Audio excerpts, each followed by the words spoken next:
Native, box up, Native. Are you talking about you were the teenager that was drunk and caused an accident, or you were a teenager when you got hit by a...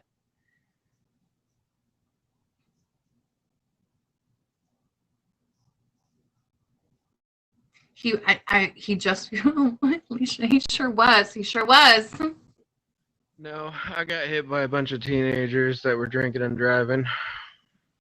Are we talking about the recent accident? Yeah, the reason why I'm like living at my brother's right now. Yep. So they were drinking and driving. I thought you were drinking and driving. I was working. Oh, that's right. No, that's right. You just got the ticket like a couple weeks before at McDonald's, right? Drinking your Trulies. Get a ticket for that, but yeah, that was dumb of me to be drinking and driving. So it's kind of karma, to be honest with you. It's kind of karma. No, I'm not a medium. No. So how old are these kids, and what's going to happen to them? I have no idea. I literally haven't talked to any of them about it. It's been just straight attorneys, and they were at fault. So I'm literally I'm literally waiting on a settlement, and I've been going to the doctor and stuff. Trucker. Been waiting on a settlement, going to the doctor. Were they charged with anything? Not in the police report, no. Not that I know. What's up, Ryan? Hello. That's super crazy. I remember when the one hello, it's how he does emoji. That's how he does. So I remember when I was younger. Sorry, Native, I didn't mean to not date you. When I was younger, my mom got into a car accident. Can't send gifts. I'm broke. Your presence is enough for me. You don't have to send me love. It's okay. No one's going to kick you. Oh, look at you. Shay, what happened? You sound very sarcastic. Look, Trucker, you are out of control. Oh, thank you for the love. I appreciate it. Yes, sorry, I'm not too talkative right now. I'm feeling my face with food. You're good, Wayne. I'm gonna reset my box. I don't know what happened. I don't know why you couldn't. Thank you, Trucker. I appreciate the love. I don't know. Let me straighten my crown. There we go, Shay. Hey, okay. So, thank you. So I was in a relationship with a guy that was addicted to meth, but I didn't know he was. And I was a fitness instructor, and I was trying to take care of him. And I didn't know that he was addicted to drugs until after I broke up with him. But after I broke up with him, it was about a few months later that I found out that he committed suicide. 2 weeks before he committed suicide, he called me and tried to get back with me, and I said, no, I can't do it, because he was psychotic. And it was the saddest thing ever. I went through a depression because of it, because he was a great guy when he was sober, and it was just sad. How long ago was this? This was about 5 years ago. I'm going to change my box time, and I want you to come back. Okay. Okay. I have more questions. Thank you, Trucker. I appreciate the love. So it was about 5 years ago. How long did y'all? Yeah. How long had y'all dated? So. Oh, come back. It showed up on my side. Oh, okay. Am I okay? Am I here? Am I there? I'm here. Okay. Yeah, you're good. Okay. So we dated for about 6 months, and we spent a lot of good quality time together. I was a fitness instructor. I was doing the fitness thing. He was working in construction, and he was drinking a lot of alcohol. I just thought he drank a lot of alcohol because he had to work hard. but he was drinking alcohol and doing methamphetamines. But because I didn't know what meth looked like, I didn't know to look for it. Right. Right. So I didn't know. I didn't know what was going on. When he would have paranoid thoughts, I would try to rationally speak to him. You're just a little nervous. Everything's okay. Don't worry about it. I was trying to be the rational mind, but he was under the influence of drugs, and I didn't know what drugs looked like, so I was ignorant. I didn't know how to help him. Right. Okay. So when he called you and tried to get back with you, and then you had found out he had committed suicide, at any point did you like blame yourself? I did. I thought I could have saved him. I thought for a very long time I was conflicted. I thought if I had loved him more, if I had been more understanding, if I had just done more, that I could have saved him. But there's nothing I could have done to have saved him. It was right. It was the plan. It was the path. It was definitely the plan. It was definitely a path. I'm just curious, how long did it take for you? Did you immediately know, like, I can't blame myself, or did it take you some time to get through that? Purely hello? No. It took a while.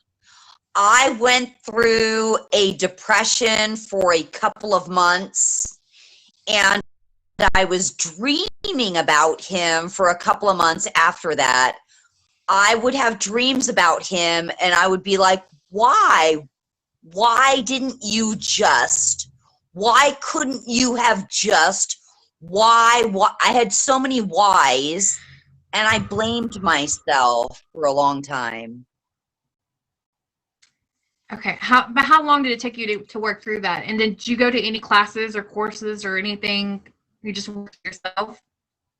No, I ended up in a severe depression, and I worked through it the only way I could with exercise, meditation, yoga. I ended up moving to Texas to be closer to my family.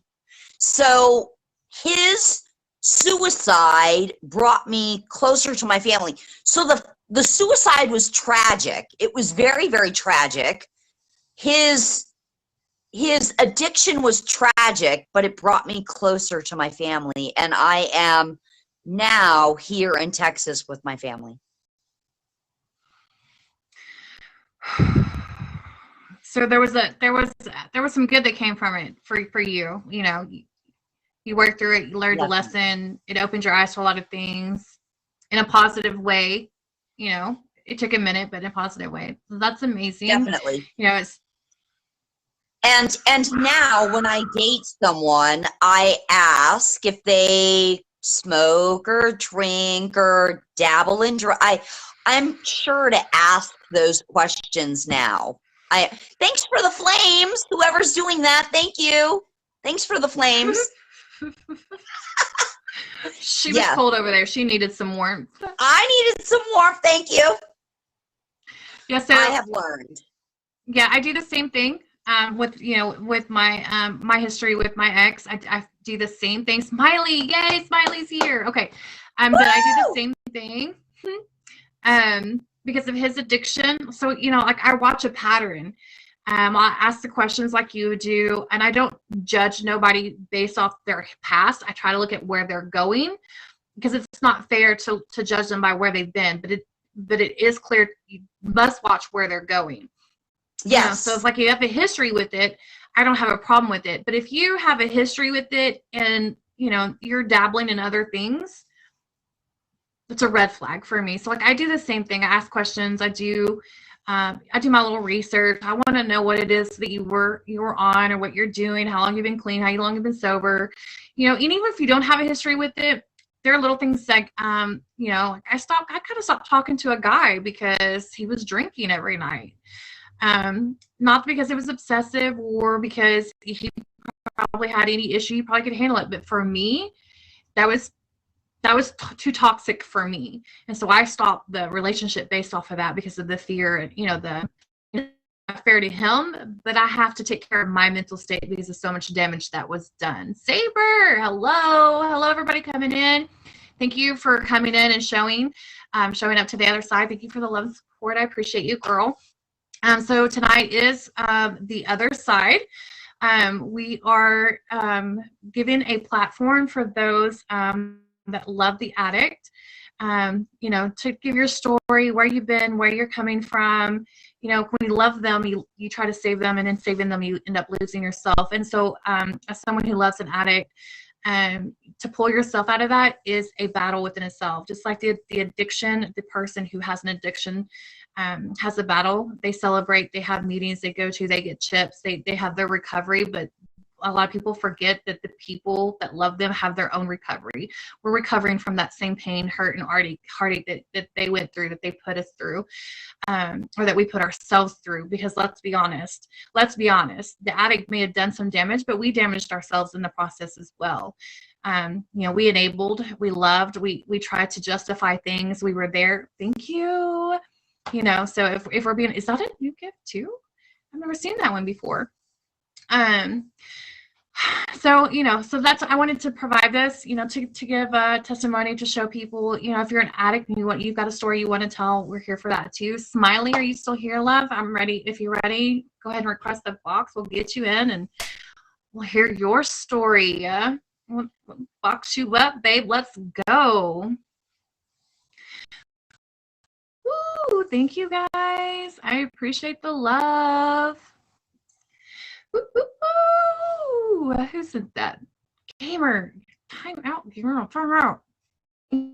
Let's go. All right, everybody. Please be sure that you guys favorite all of our guests that are speaking. Show them some love and support. Hi. How are you? I'm good. Can you hear me? Yep. Can you hear me? I can. Yeah, I can hear you. How are you? The floor is all yours, ma'am. Okay. So I kind of got a gist of, I thought I found out what your show was about, and I wanted to come on, and I just wanted to do my side of my story. I could sit here and say I'm not an addict, but I think I am. I think my addiction is loving an addict. When I talk about that, I talk about the father of my children.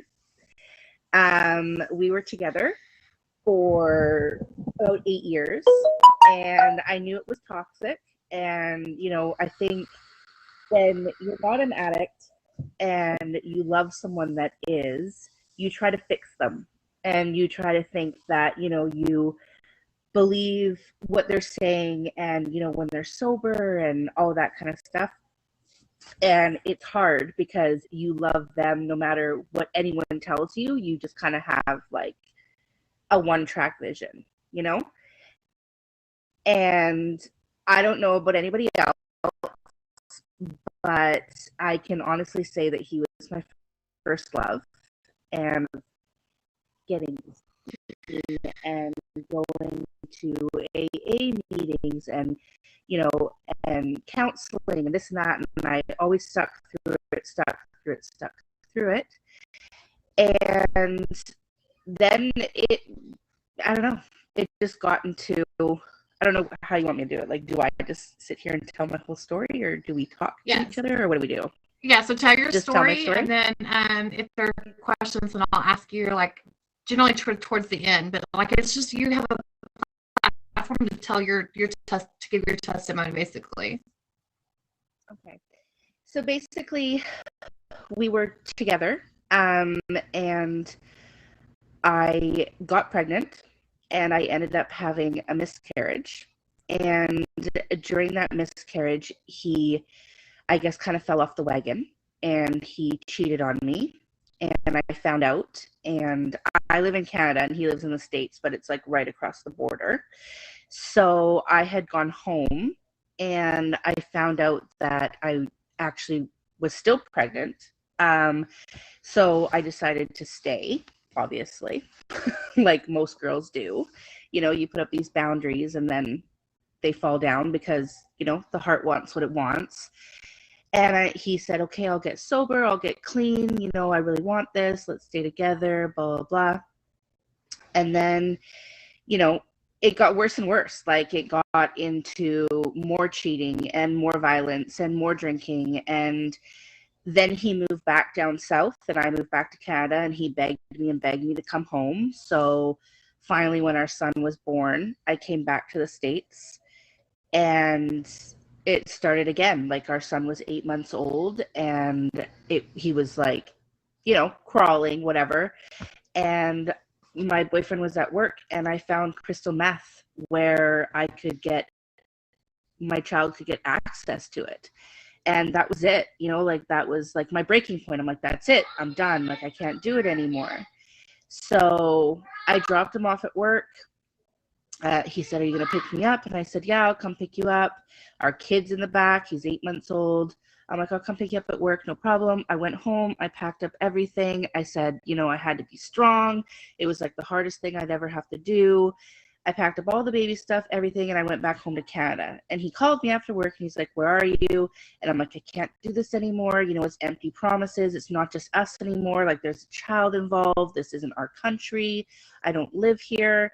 You know, like, this and that. You promised you would do this. Like, I started going to the meetings with him, and I ended up being in meetings with people that were recovering, and he wasn't with me. He was at the fucking bar down the street. Do you know what I mean? Like, it was just one addiction after another. Like, if it wasn't alcohol, then it was weed, then it was coke, and then it was meth, and then it was one thing after another. He just needed that fix. Like, me and our child were not enough for him. So then, you know, a couple months had passed, and it was almost our son's first birthday, and he's like, I promise again, I've been clean. Can you please come home? I want to make this work. Well, sure enough, we get in our car, we go down to the States, and, you know, I take his word for it again, and, you know, I end up getting pregnant again. And then he ends up cheating again, and I was pregnant. I was 1 month pregnant, and, you know, I found a stash of coke in my kid's diaper bag, and I was like, this is fucking ridiculous. Like, I can't do this anymore, you know? Like, I have my own issues. I have my own problems. And, you know, like, I come from a family, I'm not saying my family's any better than anybody else's, but I had a job. Like, I had a full-time job for 17 years. I was making over $150,000 a year. I was, you know, I had my shit together, and I was making every excuse in the book for this guy, like, to my mom, to my family, to my best friends. Like, I lost so many friends because of the relationship. I lost, you know, financial backing. I got myself into $45,000 worth of debt, like, trying to pay off people that he had owed drugs to, like, and I was sinking myself, and I'm like, holy shit, you know, like, what is happening with my life? Like, this is ridiculous. Like, I had a down payment on, like, before I met him, I had a down payment on a house. I had all this stuff, and now I'm knocked up. I'm a single mom. I am in debt. Like, it happens so fast, like, in a blink of an eye. And I'm like, I did this for what? Like, for false promises, for hopes and dreams of trying to be able to fix this person because I love them. So I left, and it was the hardest thing I ever had to do. Like, if I didn't have my children, like, I wouldn't have been able to do it. Like, honestly, Kickside, like, I probably would still be in the situation that I'm in. And I'm here just to tell everybody, like, if you love somebody and they're going through hard times, just because you have enough strength and power to leave that situation doesn't mean that you don't love that person. And it doesn't mean that you're a heartless individual. It means that you love yourself and your children more. And, you know, like, it's still, he hasn't even met our youngest daughter. He hasn't even met her. And he's back home, and he still does meth, and he's in and out of jail for possession of drugs. And, you know, when he's clean and sober in jail, he'll call and he'll be like, oh, I love you guys. I want to be a family. But it's just false hopes. You know, it's I love him and I will always love him. And people still say to this day, they're like, how could you love him? Like, look what he's done to you. Because it's not just him. He's not just an addict. You know what I mean? Like, there's people inside them that people don't see. Like, they see the addict, they see the alcohol, they see the drugs, they see what it's like and the hurt that they put that person through. But at the end of the day, they're hurting inside, you know? And it's just, I'm just saying, anybody that's out there, like, it's still 4 years. My daughter's going to be 5. It's been 5 years since I left him. And not a day goes by that I don't think about him. And that I don't wish one day he'd get his shit together and get healthy and get clean. And not for us, but for him, you know? And I'm just saying, until they're willing to change themselves. And that's the hardest lesson that you have to learn. And when I started talking, I said that, you know, my addiction is him. And it is. Because, you know, it's been 9 years and I'm still addicted to him. I still love him. I still hope and pray that he's okay. And I pray every day that I don't get that phone call when my phone call rings and it says private, that it's someone telling me that he's overdosed or he has kids. Anyway, that's my story. Like, I don't know if it fits your thing or not. No, yeah, that was it. That was, yes. You and I have a very similar story. And my story is why I wanted to start this. My son's father is in the same situation. He is an addict. He is a true addict, meaning that everything, any substance he can get a hold of that numbs that feeling or whatever it is that's going on in his life that he escapes, he's a true addict. He can't just smoke weed. He can't just drink alcohol. He can't just do anything because he's an actual addict. And I did the same thing. You know, when I met him, I had no idea that he was on it. Like, he was clean and sober, like, you know, like, and so we met, we got together, we broke up, I got pregnant. And so all I kept thinking was, well, when the baby comes, it'll change. He'll be different. He'll. Yeah, I know. Yeah.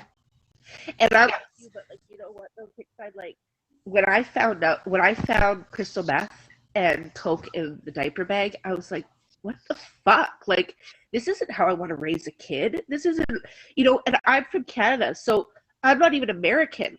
If we would have gotten pulled over or something and that shit was in my kid's diaper bag, like, that's a felony. Like, I'm not even in my own country, you know, like, and I'm doing all of this for him, you know? And it was like you said, it's every high. If it's not alcohol, he wants the next high. He wants coke. If it's not coke, he wants meth. If it's not meth, he wants, and it was just like, and he's always like, why don't you just do it with me? Why don't you just try it with me? Why don't you? So what? So both of us could be fucked up? Like, who's going to raise our kid? You know what I mean? Like, I can't do it. I can't, you know. It wasn't, and it breaks my heart. Yeah, I'm sorry. Mine never asked me to do with him, but he would tell me, just because I'm high doesn't mean I can't be a dad. Yeah. I'm sorry, what? What? You think because you're not completely, like, when you're sober, that's when you function. Like, I mean, that would be his excuse. And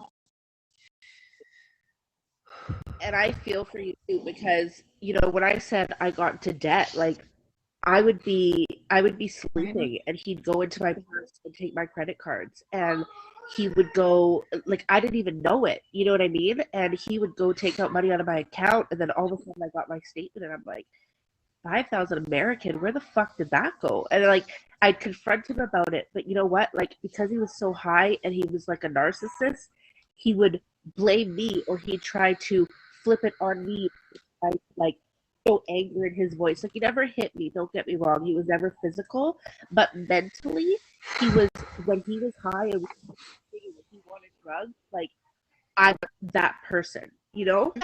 because I had to walk away, I'm left 2 kids, single mom, like, raising them financially, and it all this debt at the same time. You think he's second guessing? And don't get me wrong, I know he does. Like I told you before, I know if you were to take the alcohol out of him and the drugs away and he was to sober up, I still love him. He gave me 2 of the most amazing children in the whole entire world, Like, I wouldn't have them if I didn't meet him. And I can honestly sit here and say, out of all the shit and all the drama and all the heartache that he put me through, I wouldn't change anything because I have them. Right. That part, yeah. Mm-hmm. Exactly. I'm strong. How long were you, so wait, how long were you with him total? So we were to get, I got pregnant a month after I met him, and I actually ended up having an abortion because he got deported and he went to the States and he wasn't ever going to come back. And I was like, oh my God, I just met this guy. You know how you randomly hook up with someone, you know what I mean? So yeah. I was like, I can't do this, blah, blah, blah. So then we ended up staying together, and I moved to Mississippi, and I lived with him for 4 months, which I took a leave of absence of my job for 14 years. Then again, I was already in love. You know what I mean? Like, I put up walls and I put up excuses already, right? So then he had hurt his hand, and he's like, oh, I want to be with you. Let's move back to Washington, and you could still work. So he lived in Washington. I lived right across the border.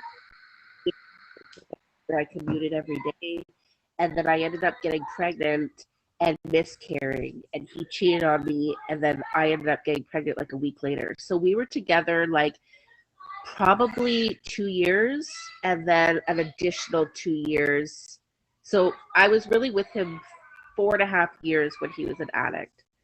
But when I had left him when I was pregnant, Christmas morning, like, I literally went down there. I was 6 months pregnant. I had our toddler with us in my hands, and he's like, I didn't hear from him on Christmas Eve, and I was worried about him. So I drove all the way across the border on Christmas Eve. It was like 11 o'clock at night. I knocked on the door. I didn't hear anything, and I was like, oh my God, this is it. You know what I mean? Like, what the fuck? I had our baby in the car seat. I had a fucking baby in the car seat, and I'm knocking on the fucking door. And it kind of like jarred open. So I walked in, and he was like all passed out on the fucking couch, lines of coke, like his Patron bottom on the fucking on the coffee table. And I was like, the fuck? You know what I mean? Like, you can't even get your shit together. Like, for Christmas to see your kid, like, I just, it's sad. It's sad because I know down deep he loves them. Like, take me out of the equation. I know he loves his kids, but if you can't get clean for yourself, you're not going to get clean for nobody, So I commend, and I have the utmost respect for people that have been an addict and have pulled themselves out of the trenches. And, you and me, we have a mutual friend. I'm obviously not going to say the name, but I have the most respect for people that can actually have that in them to be able to get clean and get sober. Just a sec, baby. Joy's not going to let me have a turn. Okay, I'm on the phone. Just give me a minute. Speaking. But, I just, if any of you guys are addicts out there, like, it's worth it. But you have to be willing to do it yourself. Someone can only, do it for so long. It's draining. It's draining on that person that is the other side. Like, I had to go through counseling. 3 years of my life I've been in counseling talking about it, and look at me, like, I'm still crying about it. Like, you never get over it, because being on the other side, like, when you're high and you're all fucked up, you don't know what you do and the things you say and the way you act. And you know what? That sober person on the other side remembers every single moment of it. And it sucks. It sucks. Like, you don't remember those conversations or those words or the actions. And It sucks. You know, because that's something you keep with you forever, like forever. Like you can forgive, but you can never forget. You know? And Right. it just plays over and over. So if any of you guys are out there that are single moms or anybody, like, I mean, this is just my story, you know? But if you're out there, you just gotta do what's good for you and what you feel. But there is light at the end of the tunnel. And people want it will get clean for the right reasons. You know? Yeah, if they want it. Yeah, if they want it. I wholeheartedly believe that if you want it, you will clean up. It's hard being on the other side. You know, for a while I was super angry because there was so much support shown to him. And I was super mad because we were hurt and we didn't ask to be hurt. You know, like we didn't go out and buy the drugs. We didn't steal from nobody. We didn't do this, but there was nobody supporting us. There was nobody cheering us on. There was nobody saying you're going to get through this. You're going to move forward. But he had all of that. You know, he had all the classes and all the people and all the prayers and all, we're praying for you. You got this. We got your back. What you need? Oh, you need money? Oh, you need a car? Oh, you need a house? Here, let me do this for you. Well, I'm over here on my side, just bits and pieces, whatever I can get, because I didn't have a moment to be weak. I wasn't allowed to be weak. I had to be strong because I'm mama, you know? And so it took me a hot minute to work through that anger and realize that that I wasn't alone in this feeling, which is why I wanted to start this other side, is because I don't feel like our stories is shared enough. I don't feel like people really understand that the addicts are not alone. You are right. We're addicts too, because we were addicted to the addict. And I was so addicted. Like I was addicted to wanting to fix him, to wanting to heal him, I wanted to be there when he turned that corner. Like I just wanted to be that person so bad that I did so many things that I regret as a mother. I should have walked away sooner, but there was that hope. There was that hope that we don't let go of. And that hope is just as debilitating as shooting up drugs. I feel like that hope that an addict will turn is just as debilitating as if we had taken that needle and shot up ourselves. Right. Totally, 100%.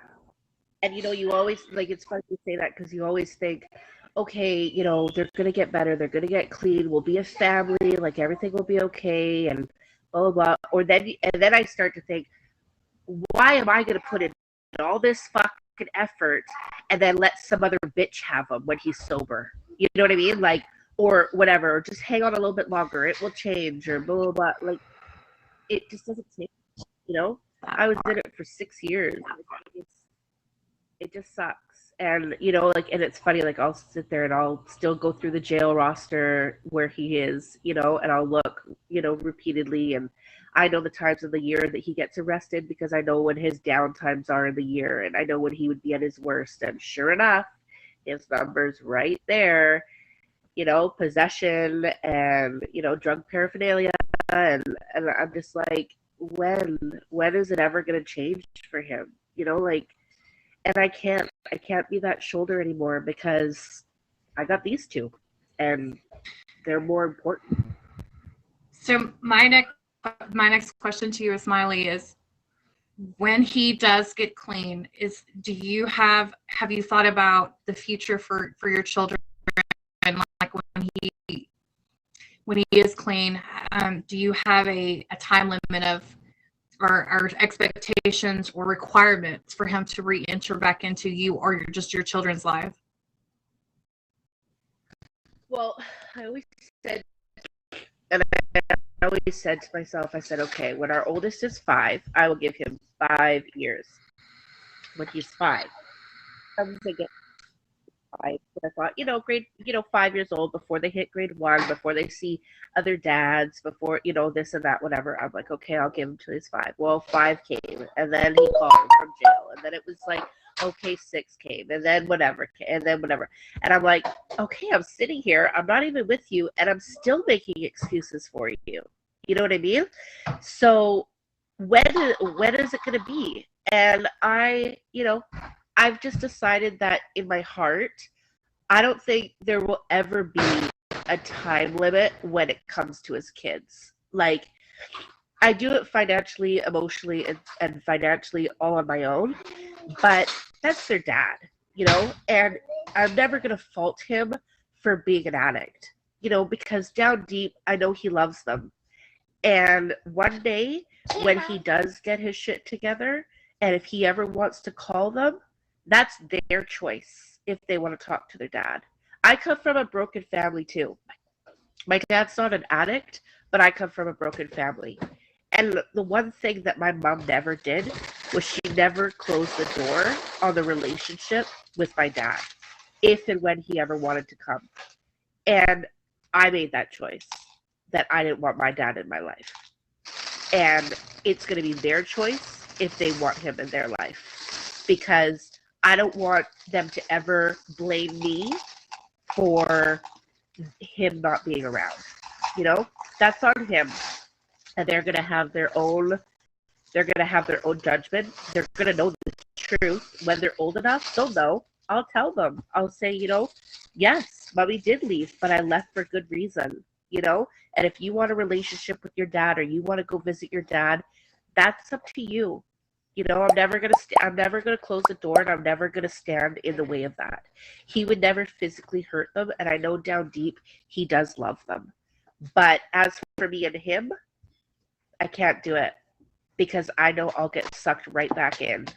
And I think, I'm not saying that I'm the wrong person. I'm not the wrong person for him, but I feel that, to me, I may be part of his trigger. Like, it may be, he always used to tell me, I want to be a better person for you. I want to get clean. I want to get sober. I want to make this family work. I want, like, you're what I want. You're that family. You're the kryptonite. You're that. I always felt like I'm my son's father's kryptonite. I'm his kryptonite. That you said that to me, because I was just about to say that when I went to therapy, that's what my therapist told me, is he is your kryptonite. He, like, you are his kryptonite and he is yours, and that's where, even though we love each other, it can't be, you know what I mean? You've been through too much. Like, you've been that person. It just can't be, so to answer your question, yes, I would let him be in the kid's life, but I'm not going to force him to, and I'm definitely not going to force my children to. If they decide that they want that, then they can have that. If they don't, then it is what it is. Nobody brought it on but him, because I have given him time and chance and chance and chance, and I have never shut that door. When that phone rings, or that Skype call comes in, or that letter from jail, or whatever, I've kept everything. I have everything. So I have every letter that he's written in jail. I have every picture that he's drawn for the kids. Like, I have everything. When they get old enough, I'm just going to open it. When they ask, I'm just going to open up the folder, and I'm going to be like, this is your dad. Like, if they say, Mom, we want to call dad, okay, let's call dad. You know what I mean? But I'm going to tell them, please don't be disappointed if right now they just think daddy's back home with his mummy because he's sick. Like, that's the story that I've stuck to, and that's the story that he's just sick. Because, I mean, they're 4 and 6. I'm not gonna say to them, hey, your dad's a fucking, he's a junkie. Like, like, he's picked drugs over us. I can't do that, because I will never talk down upon him, because having an addiction it's an addiction. That's exactly what it is. And an addiction doesn't make the person. I tell my son, I just tell him I don't know. Because as somebody who was raised in a broken home as well, they used to tell me my mom was sick, and then one day my mom just died. So that little lie really messed with my head for a long time. So I tell him, I don't know. I don't know. And I'll tell him when we see him again, we'll ask him. And when he says, when will we see him? I'll just say, I don't know. I don't know. And, you know, because I don't know. I don't know where he's at. I don't know what he's doing. I don't know when you'll see him again. And that's an honest answer. And it's okay to not know. Yeah. I just say, I don't know. I don't know. Yeah, it's definitely hard. It's hard. I think it's more draining because we're not the ones that are, you know, getting that high and getting that like out of body experience. We're the ones that are living it and breathing it in and soaking it up and seeing it and dealing with the repercussions of it. And like I said, you know, it's, you know, going on 8 years that I've been in this, and I'm still here crying in front of all of you that I don't even know, hi, about it.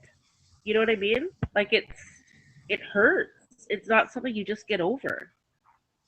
No, you definitely don't get over it. I mean, so my son's dad, last year, like 2 years ago, he met this great, amazing woman, and he got clean and sober. It was amazing, and I was mad. Like I was mad, and he would tell me all the time. Like, I'm so sorry. I know that, you know, I wish I could have done this while I was with you. I'm so sorry. And I tell him, like, I don't really care. Like, don't get me wrong. It hurts, but I'm just grateful that you're clean and you're doing what you're supposed to be doing. And it lasted about 5 months. And then it just changed. It just changed. Everything just changed. And I knew the moment I seen him, I knew it. And I tried to tell everybody and nobody would believe me. And it's just big. I don't know. And what happened was he told me that he wanted to be with me, and I got in my feelings too, because I was like, you're clean, you're sober. We might be able to make this work. You know, we might be able to do this. And so we had that. And it's like, so that's why that's when I knew I was his kryptonite, because he put me up here, and he wanted to be up there with me because I am up here. And so when he would match my level, he would fail. And then in his failure, he self-destructed. So I'm definitely his kryptonite, you know? And that's when I learned, like, I'm your kryptonite. I'm what is consistently making you. And so now we don't communicate, because I don't want him to ever take my words and twist them or flip them. And then now in our non-communicating, he still hasn't gotten clean. We have a very similar story.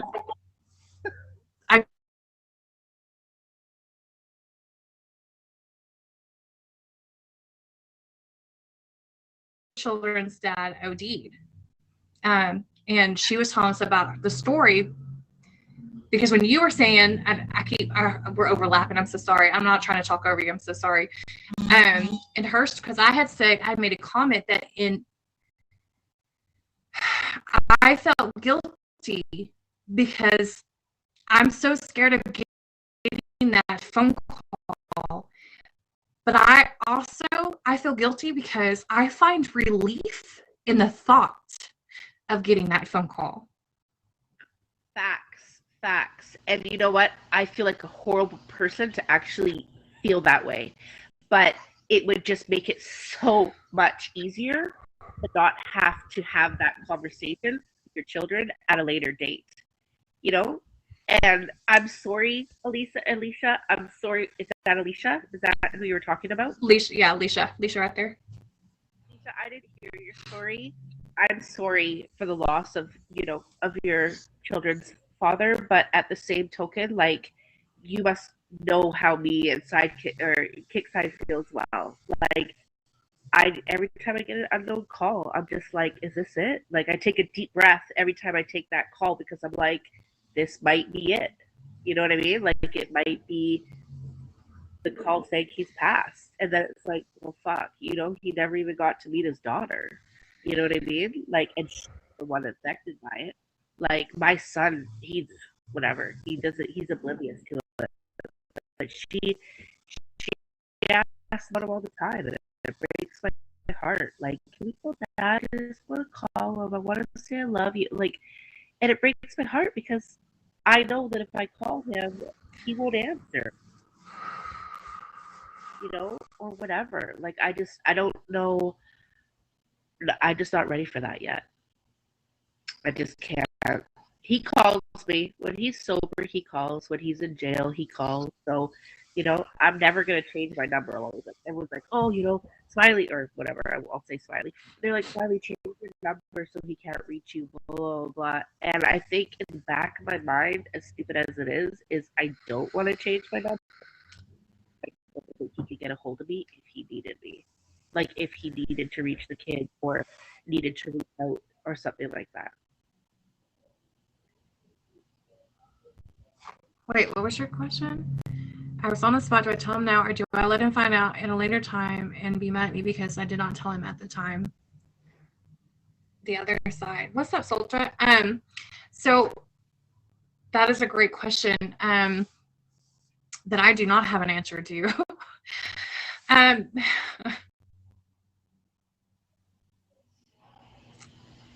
feel like when you know, you're gonna know. That's my honest answer. I feel like you're gonna know when it's time to have that conversation and to be able to say when and what really happened to the children. I feel like you'll know. I feel like you're gonna know. Obviously, I do feel like you have to do it way before the rebellious teenage years, because sometimes that can make the rebellious teenage years way worse, or they could hate you as an adult. I went through, personally speaking, my family filled me with lies growing up. Lies about my mother who was deceased and how she died. You're on mute. You're on mute. You're on mute. Do you want to be on mute? Oh, she's on a call.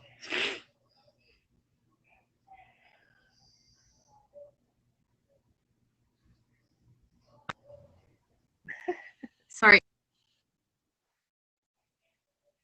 It's not letting me decline phone calls. I'm going to wait the whole time. Can you hear me now? Yeah. Okay. Sorry. Okay. So just want to make sure. So, okay. Sorry, guys. I did tell him at a time. I'm glad I did, because he did not make it and he passed away. I know. So, like, I was told so many different things about my parents. And I remember, like, one of the things they told me, okay, so my mom was on her deathbed and she was dying. She was terminally ill. At the time I didn't know. They just told me she was sick, but like she was dying of bone cancer. And she was paraplegic.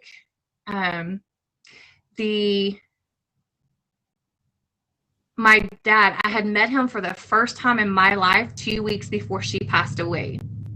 And, he came down, we spent a weekend together. It was great and amazing. But after my mom died, I overheard my aunt telling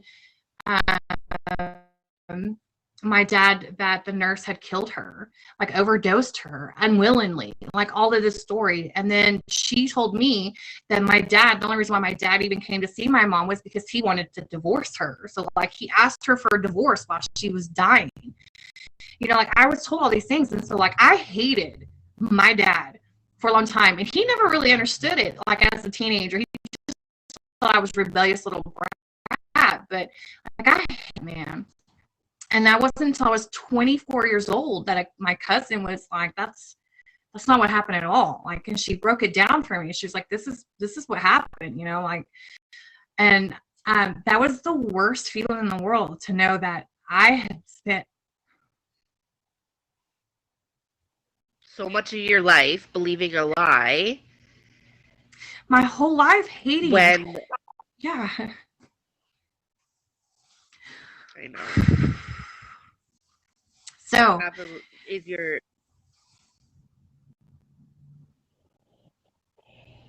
dad still alive? Yeah, no, he's still alive. We have a relationship now, but it's still like it's weird and it's rocky, and it's because there was just so much damage that was put in between us. My mom took off when I was a baby, and I'm still not sure what happened, like during the time I was a child and the time I was 8 years old. I'm like, why I never saw my dad. Like, I still don't know about that time period. Like, why did he never come see me? Why wasn't he ever there? It's like, I still feel like he was, as an adult, I can't imagine what the battles there was, if that makes sense. Like, I'll never know. My mom's deceased, so I'll never know the truth to that. And I won't ask my dad. Like, I just won't ever ask him what happened. So I'll never really understand that. But like, there were times where I was just super mad. So yeah, we have a good relationship now, and it didn't start until my daughter graduated high school.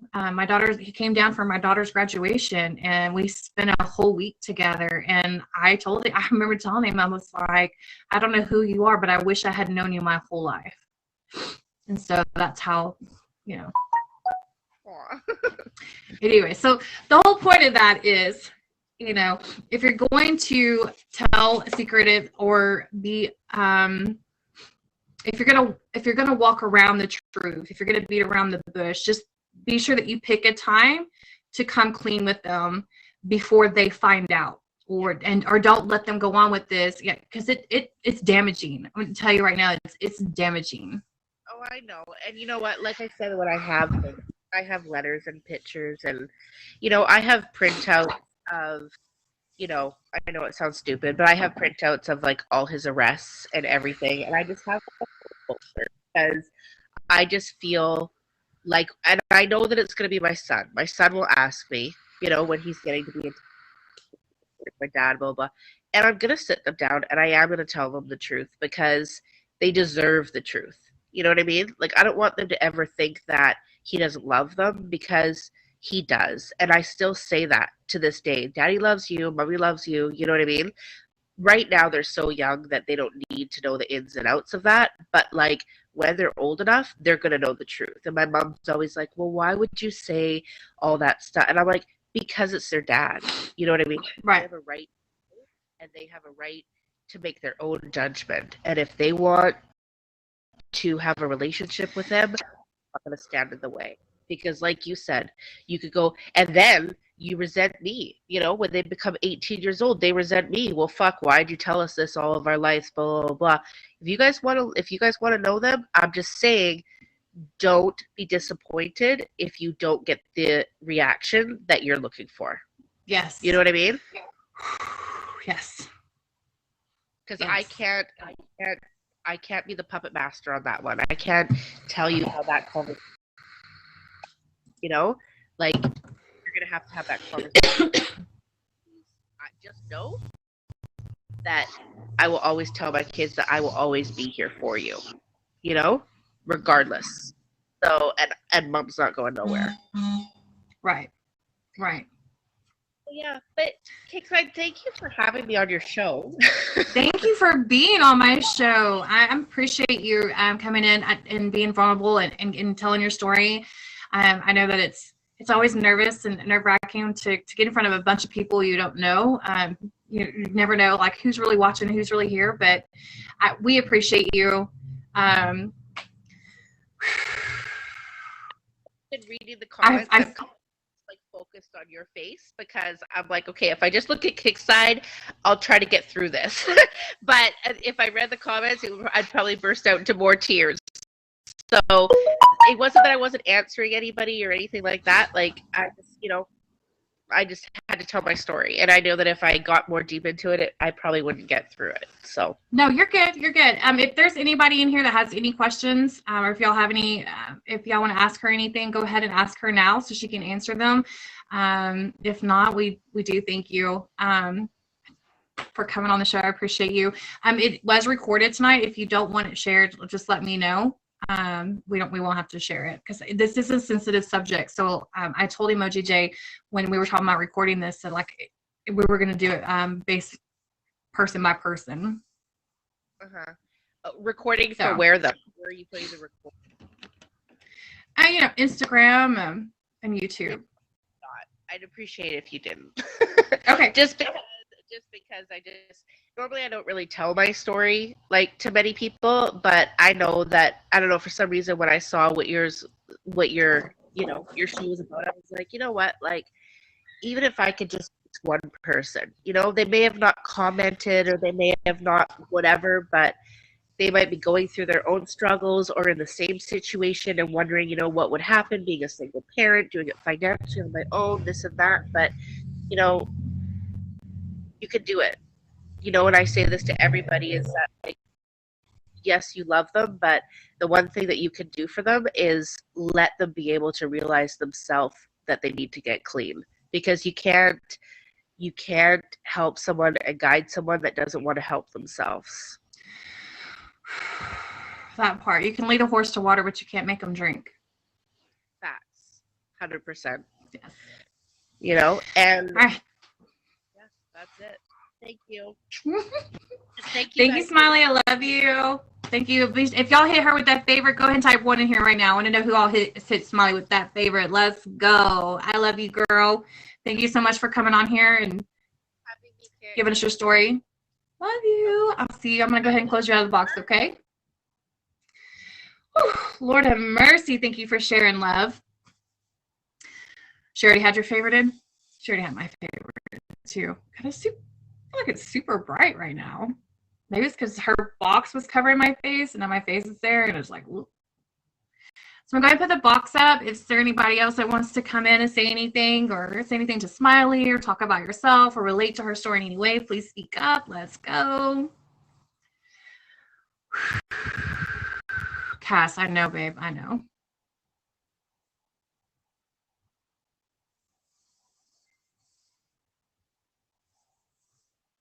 Oh, Shay, every time. Hold on, I'm going to reset, babe. Miss New York. Hello, Miss New York. All right, try it again, Shay. Let's go. Smash Panda. I'm assuming it's Smash Panda. There we go. It's super weird. It doesn't ever work the first time. Yeah.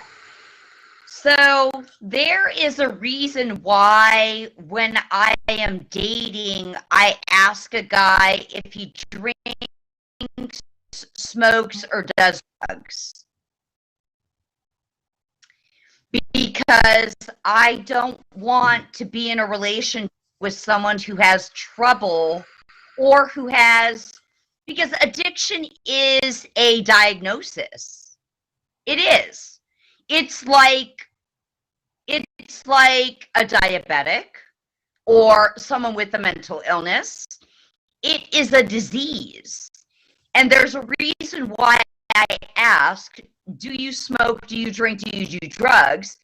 Because I don't want the pain and suffering that comes along with someone who may not be able to manage their illness or disease.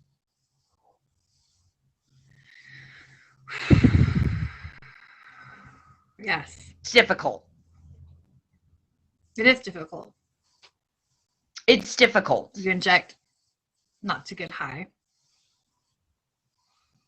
See, I feel like, so, you know, that's a whole nother realm right there, too, is like, for instance, if she's diabetic and she has to inject herself with insulin or whatever, she couldn't date somebody who was an addict.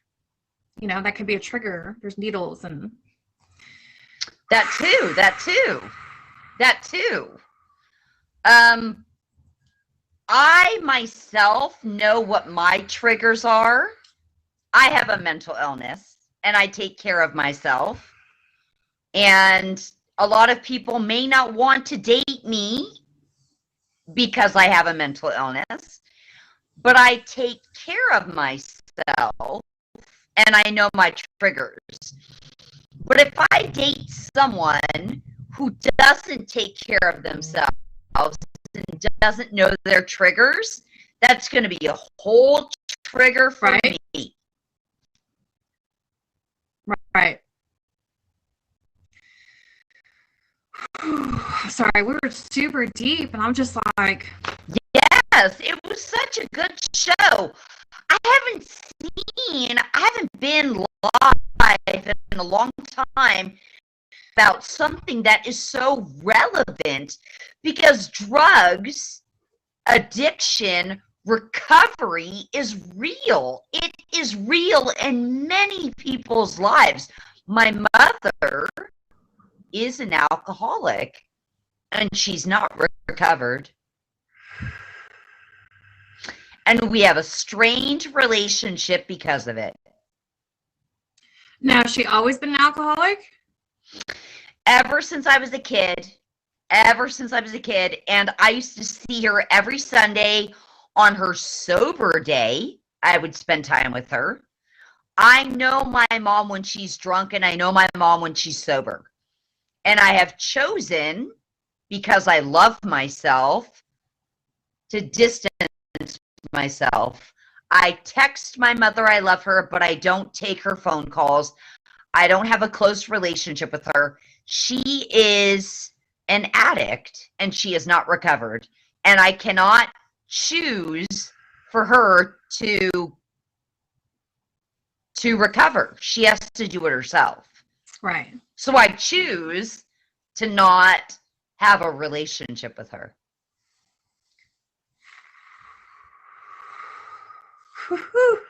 Yeah. It's a tough choice. I feel like if my mother was still alive to this day, that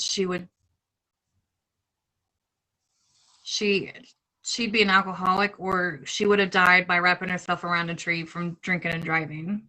Yeah. I can't tell you how many accidents that we got into. Am I frozen? No, you're okay. I can see you. Okay.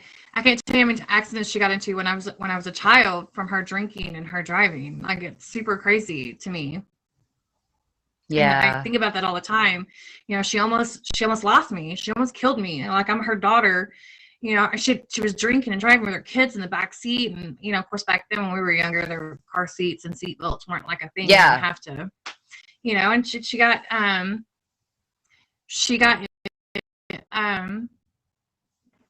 she pulled out in front of oncoming traffic, and then, you know, they didn't even know that I was in the car. They had to go back and find me later, and there was so much damage to my back. They told me I wasn't ever going to walk by the time I was graduated. Like, I just don't understand.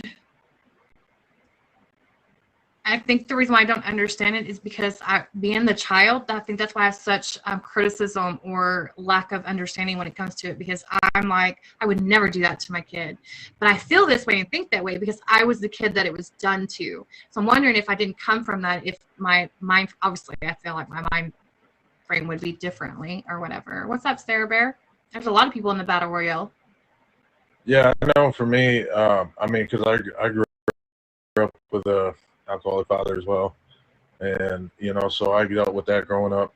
It wasn't that he was a bad parent, just certain things, you know, that when I got older, I always told myself I wasn't going to be him, and I ended up you know, in my own way, I became my own self, but I did a lot of similar things. And you know, I didn't want to comment a lot when she was sharing because I was over here. You know, I'm glad I stayed home tonight. I know you told me about this last week, because sometimes as the addict, I need to hear shit like this, because it makes me think of where it helps me grow as a person, because it makes me look back in my past relationship. And, you know, like nowadays I look at, wow, you know, I mean, she really wasn't asking that much of me, you know, and I felt it in my heart that, you know, even after the things I did do, at the time I was like, man, I can't take it back. And it would just kept piling up. I don't know. There's a lot of things that I wanted to say, but I didn't comment. But I kept thinking about the chapter 2, the wives from the big book. I mean, because you guys do, I know for me, for my ex, you know, she lied for me a lot. You know, people like, oh, he's okay, you know, or this or that, and I could not get clean and sober with her at all. As much as I thought everything would be okay and I'd be able to do it, I couldn't. And it took her finally just closing me out for me to really realize that I had burnt too many bridges, you know, and because she can't make me get sober like nobody else can. Only I can do it, you know. So what made you decide to finally be done? What made, you know, actually the last night I was using, You know, I was actually texting my ex, and she was calling me out on my bullshit, saying that, you know, I know you're getting high. Why do you keep lying to me and everybody else? You know, and I had this thought in my head, just like, why do I keep doing this? And it's just something came over me, realizing that I'm not only lying to them, I'm lying to myself. And it's like, you know, it was just kind of like one of the moments where I had to tell myself that this ain't working out no more. I'm hurting too many people. And ultimately I was hurting myself because I was hurting all the people that mattered most to me. And I screwed up. You know, I mean, it takes two to tango, you know, but ultimately, the decisions I made on my behalf, you know, I couldn't get shit right to begin with, and it screwed up what I thought was going to be forever, you know. And that was a deep pill for me to swallow, because she did stay. She stuck it out. She wanted to try to make it work, and you know, I don't know. So we do, from the other side, we stick it out. We do want to make it. We do want it to work. We do everything we can, because we're fighting super hard for this relationship. We know, and we realize we know that there's something going on with inside of you for you to make the choices that you're making. Like, we know that. We feel it. We're here for you. And so, like, you know, it's a disease of the mind. It is a disease of the mind. We know that. Like, people who truly love an addict realize that. We know that it's a choice. Don't get me wrong. We know that it's a choice. We know that it was a choice you made. Cool. Yeah, that's fine. You know, but you know, just because we know that it's a choice doesn't mean that we also understand that the moment that you made that choice, you made yourself sick. And now we realize that now you've mentally convinced yourself that you have to have this to do this or to do that, or whatever the case may be. Every situation is different. Everybody does it for a different reason. But like, we fight for that relationship so hard. So like, we want to make it work. So we have that hope. Like I was saying earlier, it's the hope that debilitates us. It's the hope. We lose ourselves with you. We lose who we are trying to fix who you've become. And then we don't even know who we are no more. So when a person who loves an addict walks away, they didn't come to that decision lightly. You know, like they didn't just wake up in one day and say, I'm done. Something snapped, and for us to walk away, like, it's just like we're, you know, at some point we have to pick ourselves. At some point we have to pick us. At some point we have to pick our kids. At some point we have to stop picking you, because you stopped picking you when you continuously kept doing what you did. And at some point I have to let you just do your thing, and I have to pick me. I have to pick my kid. And it's the hardest, most guiltiest thing for us to do. We walk away. We feel guilty for walking away. We feel like we are letting you down by walking away.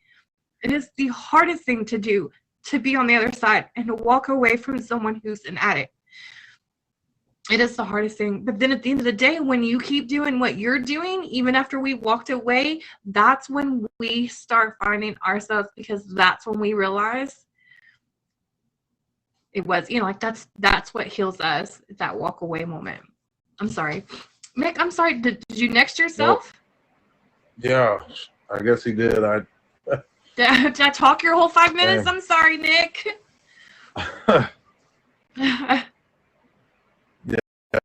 It's anyway, it's all right. It's like I just said too, man. I can imagine. I haven't been in your shoes, so I think of my ex. I'm sure it was harder for her to walk away than it was, you know, just as hard or harder, you know, to walk away.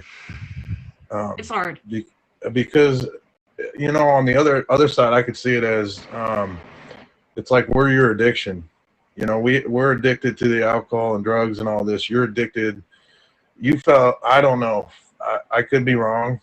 I mean, I felt like for my ex, she fell in love with the words I was saying, but I couldn't I couldn't follow through with the actions behind the words. And but see, But there were moments where you were sober, right?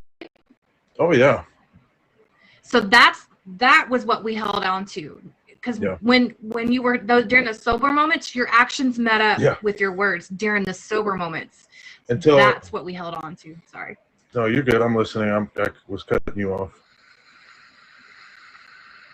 No, you weren't. Go. You're good.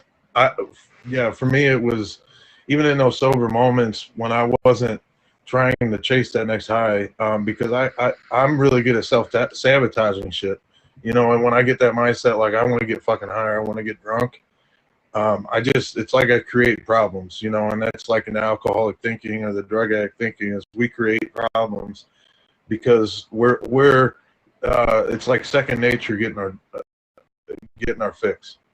And it's like we put everything else to the wayside. At least it was for me, you know. And you know, and that I can't, man, there were so many times my ex started recording me and times that she knew I didn't remember what was going on, you know, because I was intoxicated or whatever.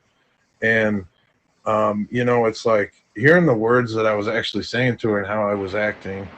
You know, I look back, and at the time it would make me pissed off, and I thought she was fucked up, and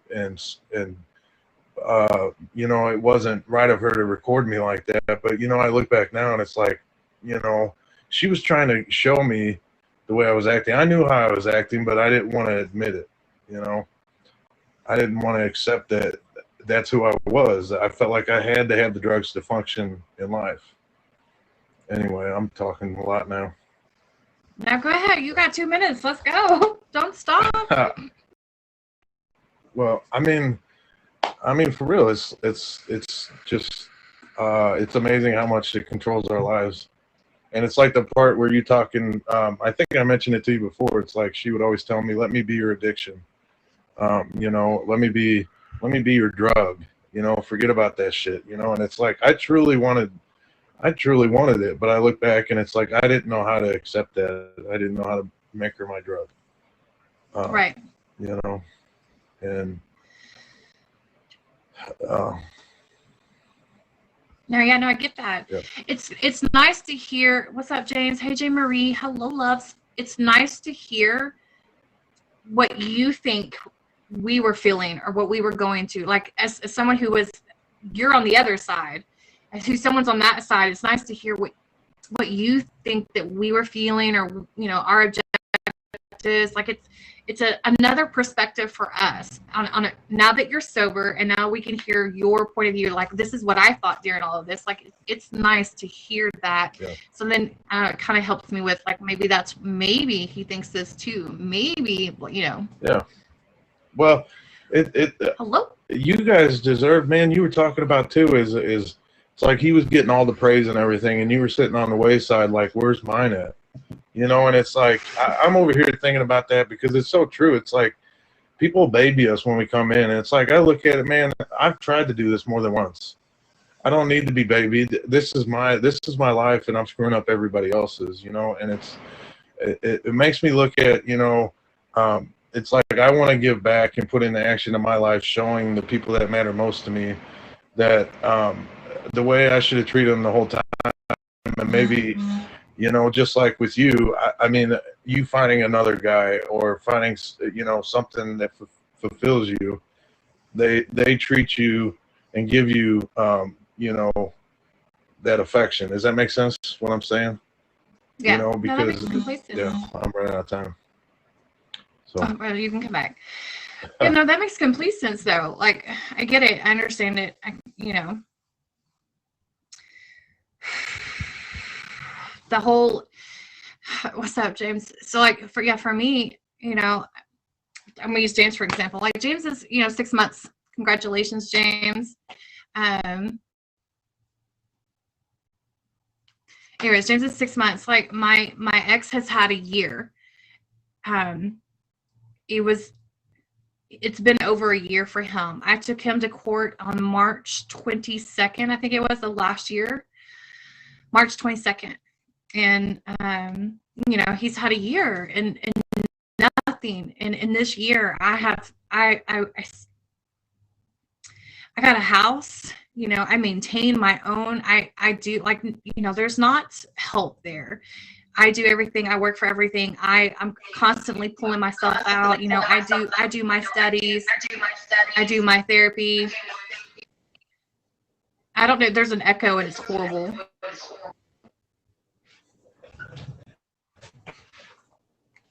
I do my self studies. I do my self studies. So bad. Is it better? Yeah, I don't know what happened, but it's so much better now. Yeah, I turned the speaker. Okay, perfect. Speaker on behind me. But like, you know, in August of last year, I tried to help him out one more time. August of last year, he said he wanted to get clean. I opened up my home to him. He was sharing a bedroom with my son. He was still on drugs. You know, you remember? Yeah, remember that? You know, he was still on drugs, and I was trying to help him through that, but he wasn't in his right mind. He wanted to be with me. I didn't want to be with him. Like, I was literally just trying to help him out because he's my son's father, and he tried to kill me. Like, he attacked me. He had butted me 6 times, gave me a concussion, gave me 2 brain bleeds. He tried to choke me. I had a broken coccyx. Like, he, you know, his words out of his mouth was, "I'm going to kill you." You know, those were his words out of his mouth, and all I was trying to do was just to help him. I just wanted to help him, and that was my defining moment. That was the moment I knew that I was not going to ever be able to help this man. Period. Like, I was just not going to. My son wasn't going to change him. I'm not going to change him. The thought of losing his kid in court was not going to change him. He's not going to change unless he wanted to sit there and change. Unless he decided that he was done, he wasn't going to change. And that's where we're at. And that was my defining moment. And so, like, for me, I feel like for me,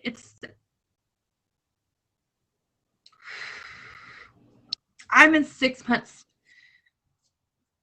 I've had 6 months clean and sober too. Not because I don't drink or because I did drugs, but like 6 months. You know what I'm saying? It's been 6 months that I decided that I was no longer going to subject me and my son to that life. Like, I couldn't, you know, I'm recovering, I'm healing, I'm moving us on. Like, you know, like, so, and there was nobody there in the background cheering me on. There was nobody from church calling me, "Country boy, I'm going to reset my box. I'll let you come back in just a minute," but that echo, I can't do it. Like, there was nobody from church calling me or coming by the house and checking on me, but he was getting all of that. It made me so angry. It made me so mad. It is super crazy because I'm James's biggest supporter and biggest fan, and so proud of him and where he's come, you know, and I'm sitting there like, I'm kind of a hypocrite because here I am cheering this guy on. I can even cheer, you know, like, anyway, so the point is, that's why I want to start this, so that we can cheer those on that are healing and recovering from their addiction of loving the addict. So that's why we started this other side. I feel like I got off into a trance for nothing just now. Whew. Okay, country boy, come back. Come back and say what you have to say. What's up, Richard? Hello. Seeing experience is hard.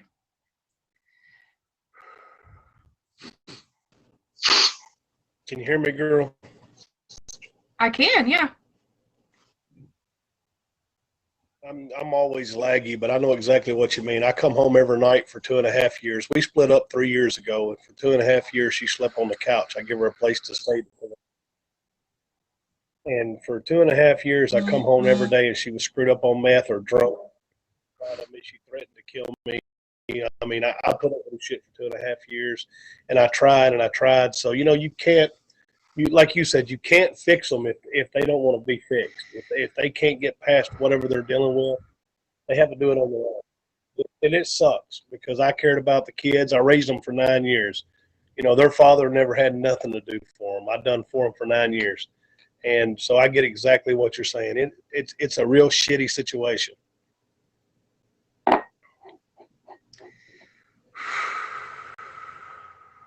It is. It is. It's overwhelming sometimes.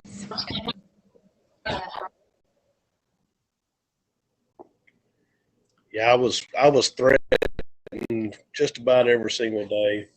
I mean, it was to the point that I didn't even want to come home, and we were already split up, you know, and I still did. She still made me fit and cuss everybody and scream at everybody, but I would wait until she got drunk and passed out before I'd come home, and then I'd come home and I have to deal with it every night, and I'm still. Been 3 years. I still get drunk and pass out every night. You still get drunk what? I said I still get drunk and pass out every night. It's part of it. Now I'm here by myself. So did y'all have kids together? No, her kids. I raised her kids. I had one son. We moved in. I moved her in with me. I thought I'd give her something permanent, and I fell in love with her kids. And we done 9 years together. It was me, her 2 kids, her niece, her brother, and my son. And I took care of everybody. Her brother moved out, and I took care of all the kids and her. And then eventually her brother got straightened out and took his daughter back with him. And then my son got tired of being in a situation and moved in with his mama. So I lost my son. And so I still took care of her 2 kids and her, and just, I couldn't do it no more. I couldn't do it. So, right back to Hey, you cut out. We lost audio.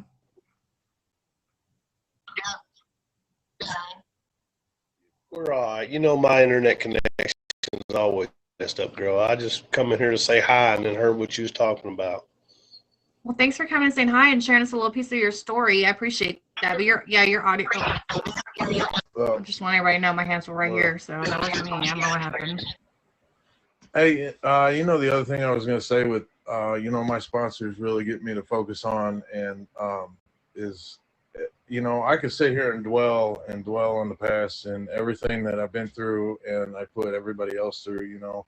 The big thing is what I'm going to do with it and move forward and try to find out the solution. Like you let go of what was going on in your situation, and you know, like you said, you ain't getting no praise for it, but that's okay. You know, you're getting your shit right, you know, and getting yourself right. You know, it's like, for me, it's getting all my problems and things from, you know, it's like the wreckage of my past, the things I'm trying to get past those and remember that it's only temporary. And it's like moving towards the next goal and the next thing to make shit right, you know. And sometimes it's hard, you know. I catch myself praying so many times a day to keep myself going, because I usually get trapped into thinking like, man, you know, like not only about the past, about the future, like thinking, man, shit's too much. I don't want to have to keep going through this shit, you know. But the last thing the first thing I remind myself every day is that there's no other option. I can continue to grow and things will get better. You know, I mean, already it has. And even it's the little things that I've noticed, you know. I feel that. You gotta feel that. You do have to be strong. I feel that because, like, in watching a couple people's recovery that is on stream right now, watching their recovery, you know, one person has taken her recovery very, you know, she's taken it to an extreme on her religious level, gaining her relationship with God. And then the other one is just taken his and just turned it into, he's just been a boss about it all. And like, and watching them overcome, watching them go through their challenges and watching their lives just completely transform and change, especially like James, I hate to keep throwing your name, but like, I've been watching James for an entire year. For an entire year, I've watched his streams. I've watched him at his low. I've watched him at his high. And to watch him go from where he was to where he is now has been the most rewarding experience as someone from the other side. To know that it can be done, you know, to know that someone can say, I'm done with it, and to watch that transparency that he shows all of us, and to watch someone be able to, you know, just completely turn their life around and see it. It's been rewarding. It's been so rewarding and eye-opening, and I'm so grateful. I'm so grateful for this app for that reason, and I'm grateful for anyone who wants to make a change and wants to open up and turn their life around. And so it's, you know, y'all do deserve recognition. Y'all do deserve that or whatever. But, you know, the people that love you and loved you through that mess deserve it just as much. And I feel like that's why. So I appreciate you recognizing that. That's what I was trying to say. I appreciate you. Yeah. Well, it's for me, it's the living amends. You know, every day that I stay clean and sober and keep trying to do the next right thing, you know, the people that matter most to me, when they notice it and they recognize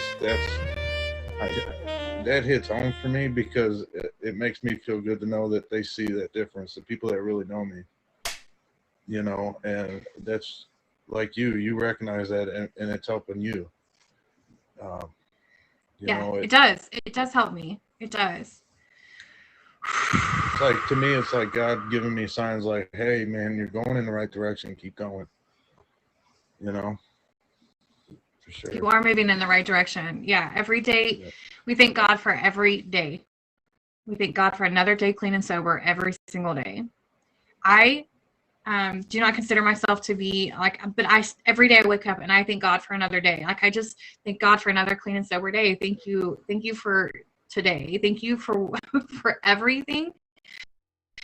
I'm super grateful. I know that there was a time where I questioned a lot of things that I don't really question so much anymore. There was a time where I was super angry, and I'm not really angry anymore. There was a time where I didn't understand the recognition. Like, I didn't understand. Now I get it. Now I understand why I was put in this position. I feel like I get it now, and I just want to be here for those so that I can help them get it and understand it as well. Man, I don't want to keep blowing your box up. I want to give other people opportunity. This is. It's okay. Nobody else is gonna get in. Glad I'm here. It's okay. Oh, I guess I totally forgot about it. Whew, tonight's been another heavy night, you guys. It's been amazing. And smack that bonus. Fireflies, thank you. I'm gonna put my box up one more time just in case anybody else wants to jump in, because we are wrapping up the show. So if anybody else wants to say anything, get in, talk. Kansas, hello. McFly, hello. Hello. How's everybody's day going? What everybody do today? Goddess, thank you for that favorite. Gamer, thank you for the love. My last time, I know that, you know, nobody else is jumping in. So, you know, the thing that made a difference for me this time is actually applying the steps into my life. You know, a lot of people say, oh, I'm sober and I'm recovering. You know, you really feel a difference if you're actually going to a program and working them steps, and trying to apply it in your life and putting the action. And that's where but for me, that's where I've been seeing the most growth. And putting it every day, going to meetings every day. You know, last week I didn't make it when you told me about it because I was at a meeting and I wanted to come this week. Something was telling me to be here. I'm glad I ended up staying home. I'm glad you came too. I work my steps every day too. You working steps? I work steps because, well, recovering is hurts, habits, and hangups too. It's not just addiction. Yeah. So I work my steps too. I love this Bible. Yeah. Because I work the steps in the back. You see all my notes? I know. See it? Yeah. So this has been the best Bible. I work through it. I follow my daily devotionals and everything. Yeah, I work my steps too.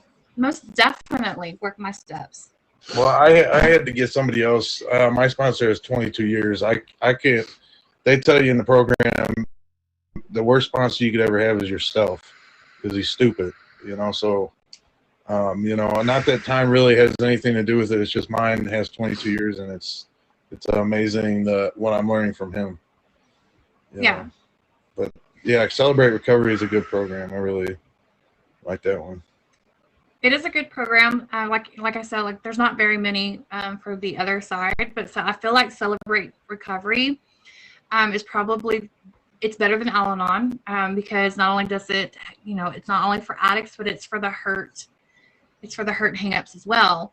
For anyone. It is for anyone. And like Smiley was saying, you know, when she found herself, like she would start going to these meetings with her ex, and then she found herself where she was still going and he wasn't, because it is still a healing process for us too. We literally did become addicted to you. We became addicted to healing you, helping you, trying to get you to recover. You based your life on that drug, and we based our life on you.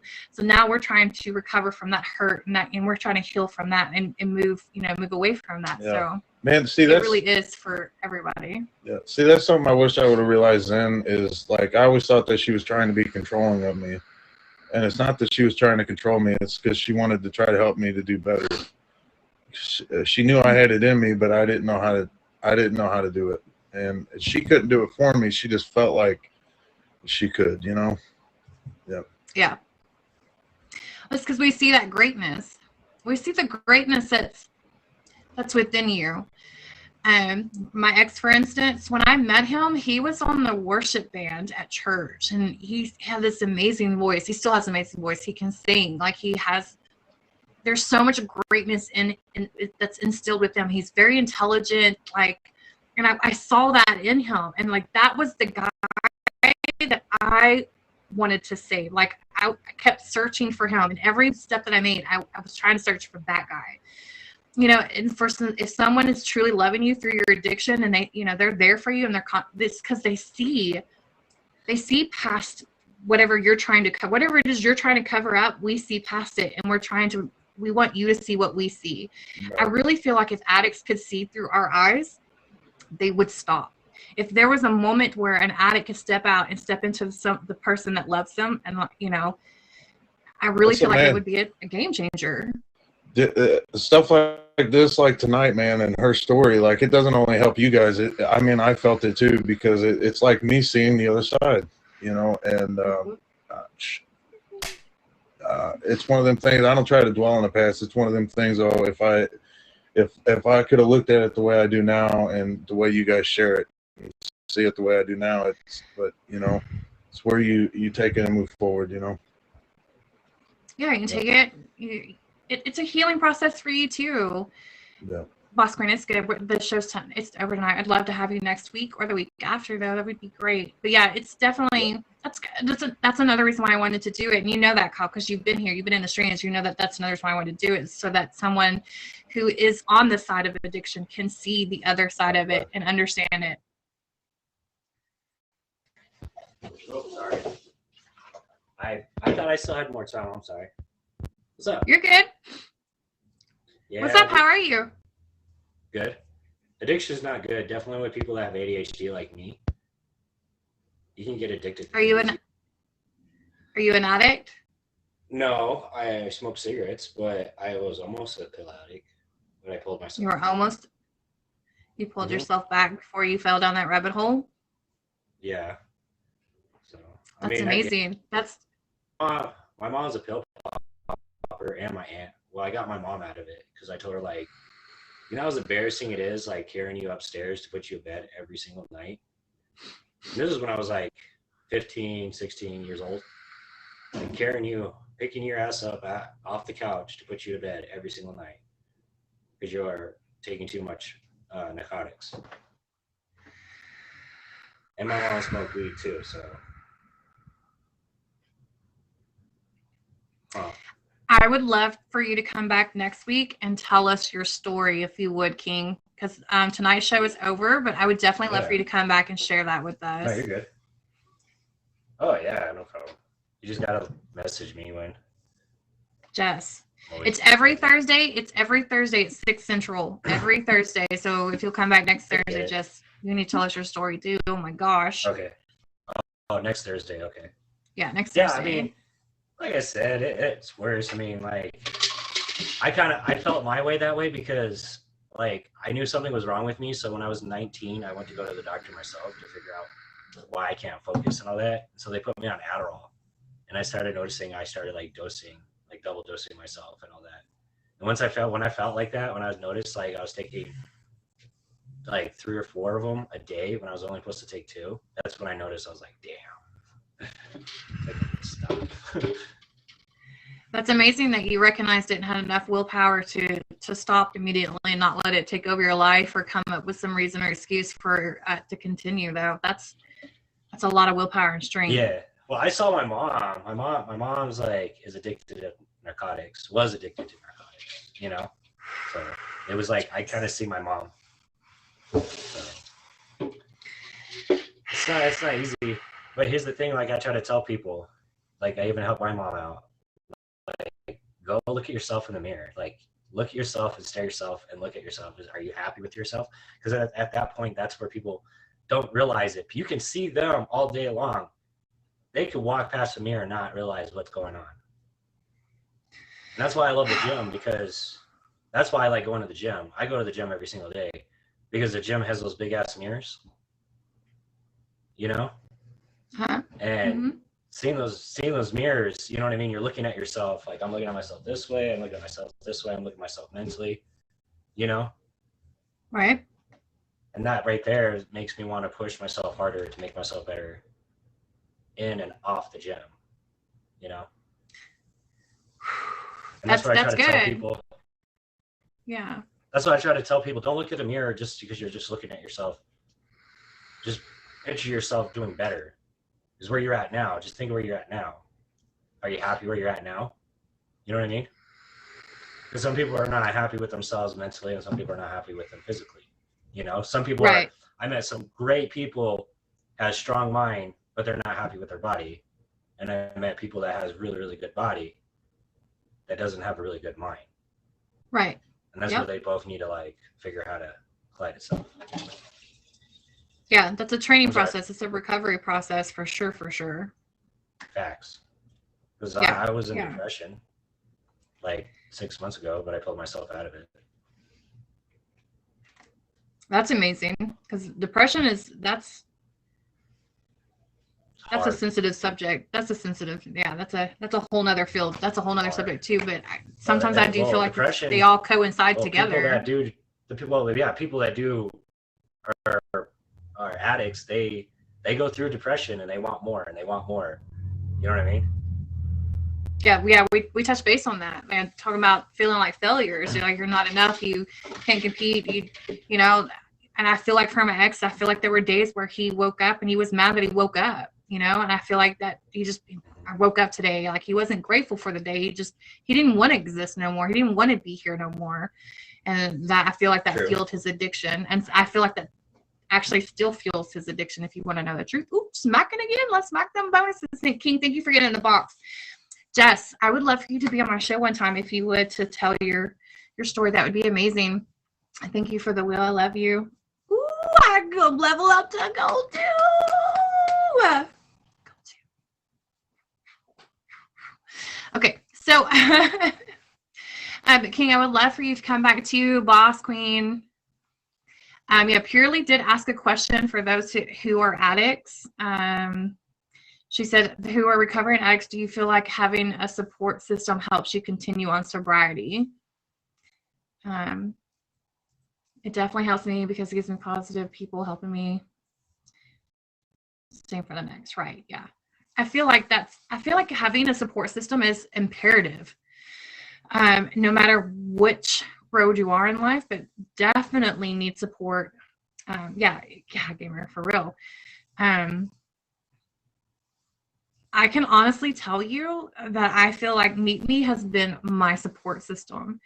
The fact that there are a few on here that really know my story and have been there and have supported me and have rooted me on, because we all know that I'm horrible when it comes to taking praise, and I don't give myself enough credit, and that's because I don't get it. So because I don't get it, I'm like, I feel awkward, like I'm not supposed to get it because I don't get it, like I've never gotten it. So Mimi has definitely been my support system and my ability to get stronger and move forward and be the best version of me and make it through this. And you guys have been amazing. You're an amazing gamer. Thank you.